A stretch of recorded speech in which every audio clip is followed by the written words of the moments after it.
Ken, last time you talked about how, you love it when the D-line gets after guys, and I think made some strides. So how do you feel like they did tonight overall? Man, I feel like we made some pretty good strides. Overall, though, I know there's still a lot to prove on our side of the end. But overall, man, I mean, just being able to go out there, get a win, seeing the D-line eat per usual is a really good feeling to have this kind of trying to stack those games back to back to back. Yeah, just created a whole different narrative for the D-line.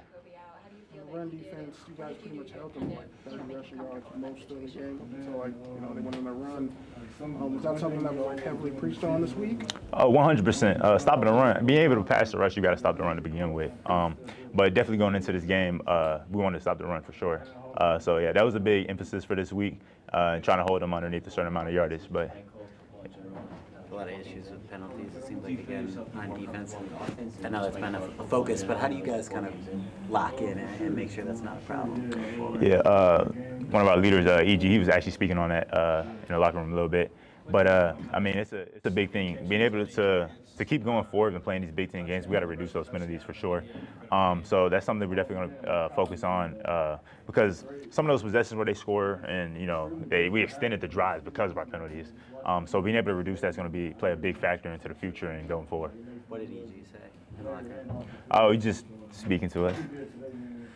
Passionate. Yeah, a little passionate. Yeah. During those back-to-back drives where they scored, after those drives, how did the team kind of rally so you guys can get stops and prevent them from scoring again? Yeah. Like I said, football is a game up and downs, man. But when we come on the field, you got to keep your head high. Offense definitely, Jaden for sure came over and said, we got y'all. We're gonna go back out there, and they did. And you kind of just feed off each other's energy. So if one side of the ball, is going through some trouble, I mean, you got to go pick them up and go do your thing. So, offense played a big factor into that. Keeping our own heads up played a big factor into that, and just our overall mentality. There was a couple of targeting calls throughout the game. Obviously, as a defender, you guys can easily be on the receiving end of that. So, how do you kind of approach that during the week? Just how to go about avoiding targeting. How I feel is kind of just be cautious with your head while you're hitting people. Try to go more shoulder. It's a hard thing to talk about, especially like in today's age of the game. But yeah, I think it's just trying to be precautious, kind of with how you hit somebody, because you want to lay the boom, but like sometimes it's probably better just to get them down. What did it mean to have that big third down? Make that big play. And we knew we had to get off the field, man, at that time. And I was talking to my guys before the rush, like we gotta stop them. Like this is a big play of the game, it's a big moment, and be able to do that is everything. It's a turning factor in the game, and we got that stop. Before that one specifically? We said the play before that. Yeah, is that the one you said you were telling them we need to get to the quarterback? Yeah. Before that exact play, or? Yeah, before that exact play, 100%. You guys had 284 rushing yards tonight. Yeah.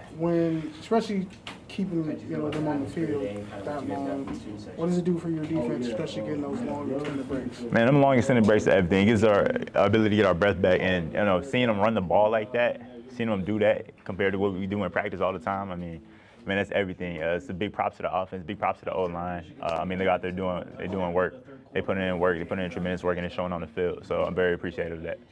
There were two targeting calls that went against Michigan State in that first half. Knowing that the officials are reviewing and looking at targeting that carefully, does that make you a little more cautious as a player, or how do you kind of walk that line? I wouldn't say it makes you too cautious. You still want to play full speed, still want to play full effort. Those penalties arise when you're playing at such a high speed, high level, a game of football. So I wouldn't say it makes us cautious at all. It's a little iffy, speaking on that. It's just, you try to play as fast as you can in the best way you can. You guys had Childs. At one point, he was running back 10 yards behind the line of scrimmage, just trying to find somebody to get open. Especially on those kind of extended scramble drills. What's the biggest thing that Coach Lynn has preached to you guys? For the back end, I know they got to match. If we're in zone, you got to match. You got to find a man to match. And for the D line, man, we got to go get him on the ground. You know, if he breaks out, I'm pretty sure I know what play he's talking about. He was like running behind Devs, like, yeah, just keep containment, try to get him on the ground the best as we can, you know, and get through that down. So, you know, that's kind of what Lynn preaches through that, and that's kind of what I felt like we executed. So one more for Bray. Thanks. What was it like doing a team prayer at the end with Michigan State? Oh, it felt everything. I mean, it was everything, man. It actually felt really good. It felt like we were family.